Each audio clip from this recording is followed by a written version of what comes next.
Hello ಎಲ್ಲರಿಗೂ ನಮಸ್ಕಾರ. Welcome back to my channel. ಈ ಚಳಿ ವೆದರ್ಗೆ ಏನಾದರೂ ಬಿಸಿ ಬಿಸಿಯಾಗಿ ತಿನ್ನಬೇಕು ಅನಿಸಿದರೆ ಈ ಥರ ಈರುಳ್ಳಿ ಪಕೋಡ ಮಾಡ್ಕೊಳ್ಳಿ, ತುಂಬಾ ಚೆನ್ನಾಗಿರುತ್ತೆ. ಹಾಗೆ ಟೀ ಕಾಫಿ ಜೊತೆಗೂ ಸೂಪರ್ ಆಗಿರುತ್ತೆ. ಬನ್ನಿ ಈ ರೆಸಿಪಿ ಹೇಗೆ ಮಾಡೋದು ಅಂತ ಹೇಳ್ಕೊಡ್ತೀನಿ.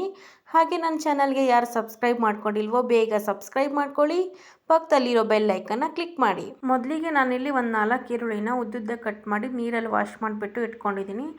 ನಂತರ ನಾನು ಇದಕ್ಕೆ 1 ಕಪ್ಪಷ್ಟು ಹಸಿ ಕಡಲೆ ಹಿಟ್ಟು ಹಾಕ್ಕೊಂಡಿದ್ದೀನಿ, ಅಂದರೆ ಬಜ್ಜಿ ಮಾಡೋ ಹಿಟ್ಟು. ಅದಕ್ಕೆ ನಾನು ಒಂದು 3 ಸ್ಪೂನಷ್ಟು ಅಕ್ಕಿ ಹಿಟ್ಟು ಹಾಕ್ಕೊಂಡಿದ್ದೀನಿ. ಹಾಗೆ ಸಣ್ಣದಾಗಿ ಹೆಚ್ಚಿಟ್ಕೊಂಡಿರೋ ಹಸಿ ಮೆಣಸಿನ್ಕಾಯಿ, ನಾನಿಲ್ಲಿ ಒಂದು 5ರಿಂದ 6 ಮೆಣಸಿನ್ಕಾಯಿನ ಬಳಸಿದ್ದೀನಿ. ನೀವು ಖಾರಕ್ಕೆ ಎಷ್ಟು ಬೇಕೋ ಅಷ್ಟು ನೋಡಿಕೊಂಡು ಬಳಸ್ಕೊಳ್ಳಿ. ನಂತರ ನಾನಿಲ್ಲಿ ಒಂದು ಸ್ವಲ್ಪ ಕೊತ್ತಂಬರಿ ಹಾಕ್ಕೋತಾ ಇದ್ದೀನಿ, ಕಟ್ ಮಾಡಿ ಇಟ್ಕೊಂಡಿರೋವಂಥದ್ದು. ಹಾಗೆ 1 ಸ್ಪೂನಷ್ಟು ಓಂಕಾಳನ್ನು ಹಾಕ್ಕೋತಾ ಇದ್ದೀನಿ. ಹಾಗೆ ರುಚಿಗೆ ತಕ್ಕಷ್ಟು ಉಪ್ಪು, ಚಿಟಿಕೆಯಷ್ಟು ಅರಿಶಿನ ಹಾಕ್ಕೊಂಡು, ಹಾಗೆ ಒಂದು ಸ್ವಲ್ಪ ಜೀರಿಗೆ ಹಾಕ್ಕೋತಾ ಇದ್ದೀನಿ. ಜೀರಿಗೆ ಹಾಕೋದ್ರಿಂದ ಸ್ವಲ್ಪ ಡೈಜೆಷನ್ ಕೂಡ ಚೆನ್ನಾಗಾಗುತ್ತೆ, ಸೊ ಆದ್ದರಿಂದ. ಹಾಗೆ ಒಂದು ಅರ್ಧ ಸ್ಪೂನಷ್ಟು ಗರಂ ಮಸಾಲ ಹಾಕ್ಕೋತಾ ಇದ್ದೀನಿ. ಟೇಸ್ಟ್ ಚೆನ್ನಾಗಿರುತ್ತೆ ಅಂತ ಒಂದು ಸ್ವಲ್ಪ ಬಳಸಿದ್ದೀನಿ ನಾನು. ಇದು ಬೇಕಿದ್ದರೆ ಆಪ್ಷನಲ್ಲು, ನೀವು ಬೇಕಿದ್ದರೆ ಸ್ಕಿಪ್ ಮಾಡ್ಕೋಬೋದು.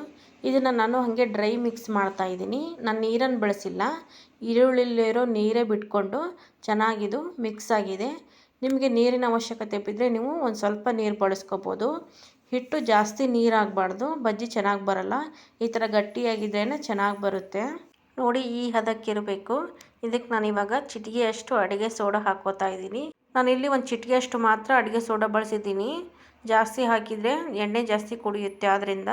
ಹಾಗೆ ಒಂದು ಸ್ವಲ್ಪ ಕರಿಬೇವು ಹಾಕ್ಕೋತಾ ಇದ್ದೀನಿ. ಹಾಗೆ ಇದಕ್ಕೆ ಬಿಸಿ ಮಾಡಿಟ್ಕೊಂಡಿರೋ ಎಣ್ಣೆನ 1 ಸ್ಪೂನಷ್ಟು ಹಾಕ್ಕೊಂಡು ಚೆನ್ನಾಗಿ ಇದನ್ನು ಮಿಕ್ಸ್ ಮಾಡ್ತಾಯಿದ್ದೀನಿ. ಬಿಸಿ ಮಾಡಿಟ್ಕೊಂಡಿರೋ ಎಣ್ಣೆ ಸ್ವಲ್ಪ ಹಾಕೋದ್ರಿಂದ ಚೆನ್ನಾಗಿ ಬರುತ್ತೆ ಬಜ್ಜಿ ನಿಮಗೆ. ನೋಡಿ, ಹಿಟ್ಟೆಲ್ಲ ಚೆನ್ನಾಗಿ ಮಿಕ್ಸ್ ಆಗಿದೆ. ಇವಾಗ ನಾವಿಲ್ಲಿ ಎಣ್ಣೆ ಕಾಯಕ್ಕೆ ಇಟ್ಕೊಂಡಿದ್ದೀನಿ. ಸೊ ಎಣ್ಣೆ ಬಿಸಿಯಾಗಿದೆ ಇಲ್ವ ಅಂತ ಒಂದು ಸ್ವಲ್ಪ ಹಾಕಿ ನಾನು ನೋಡ್ತಾ ಇದ್ದೀನಿ. ಈ ಥರ ನೊರೆ ಬರಬೇಕು, ಅಂದರೆ ಎಣ್ಣೆ ಚೆನ್ನಾಗಿ ಕಾದಿದೆ ಅಂತ ಅರ್ಥ. ಇವಾಗ ನಾವು ಒಂದೊಂದಾಗಿ ಈ ಥರ ಎಣ್ಣೆಯಲ್ಲಿ ಬಜ್ಜಿ ಬಿಡಬೇಕು. ಸ್ವಲ್ಪ ಸ್ವಲ್ಪನೇ ಹಿಟ್ಟು ತೊಗೊಳ್ಳಿ, ಜಾಸ್ತಿ ತೊಗೋಬೇಡಿ. ಸ್ವಲ್ಪ ಸ್ವಲ್ಪ ತೊಗೊಳೋದ್ರಿಂದ ಬೇಗನೆ ಬೇಯುತ್ತೆ ಹಾಗೂ ಕ್ರಿಸ್ಪಿಯಾಗಿ ಕೂಡ ಬರುತ್ತೆ. ನೋಡಿ, ನಾನು ತೋರಿಸ್ಕೊಟ್ಟ ರೀತಿಯಲ್ಲಿ ಈ ಥರ ಮಾಡ್ಕೊಳ್ಳಿ. ಇವಾಗ ನೊರೆ ಕಡಿಮೆ ಆಗಿದೆ. ಇವಾಗ ನಾವು ಒಂದೊಂದಾಗಿ ತಿರುಗಿಸ್ಕೋಬೇಕು. ನೊರೆ ಇರುವಾಗಲೇ ತಿರುಗಿಸ್ಕೊಂಡ್ರೆ ಹಿಟ್ಟೆಲ್ಲ ಕಲಕ್ಬಿಡುತ್ತೆ ಎಣ್ಣೆಯಲ್ಲಿ. ಸೊ ಆದ್ದರಿಂದ ನೀವು ನೊರೆ ಎಲ್ಲ ಕಡಿಮೆ ಆದಮೇಲೆ ಬಜ್ಜಿನ ತಿರುಗಿಸ್ಕೊಂಡು ಹಾಕ್ಕೋಬೇಕು. ನೋಡಿ, ಈ ಥರ ಕಲರ್ ಕೂಡ ಚೇಂಜ್ ಆಗ್ತಾ ಇದೆ. ಇಲ್ಲಿ ನೋಡಿ ಬಜ್ಜಿ ಎಷ್ಟು ಚೆನ್ನಾಗಿ ಬರ್ತಾಯಿದೆ. ಜಾಸ್ತಿ ಗ್ಯಾಸ್ ಉರಿಲಿ ಬೇಯಿಸಬೇಡಿ, ಮೀಡಿಯಮ್ ಉರಿಲಿ ಇಟ್ಕೊಳ್ಳಿ, ಅಂದರೆ ಚೆನ್ನಾಗಿ ಬರುತ್ತೆ. ಜಾಸ್ತಿ ಉರಿ ಇಟ್ಟರೆ ಒಳಗಡೆ ಏನು ಬೆಂದಿರಲ್ಲ, ಹೊರಗಡೆ ಮಾತ್ರ ಕಲರ್ ಬಂದಿರುತ್ತೆ. ನೋಡಿ, ಈ ಹದಕ್ಕೆ ನಾವು ಬಜ್ಜಿನ ಬೇಯಿಸ್ಕೋಬೇಕು. ಇದೆಲ್ಲ ಬೆಂದಿದೆ. ಇವಾಗ ನಾವಿದನ್ನು ಒಂದು ಪ್ಲೇಟಿಗೆ ಎತ್ಬಿಟ್ಟು ಹಾಕ್ಕೋತಾ ಇದ್ದೀನಿ.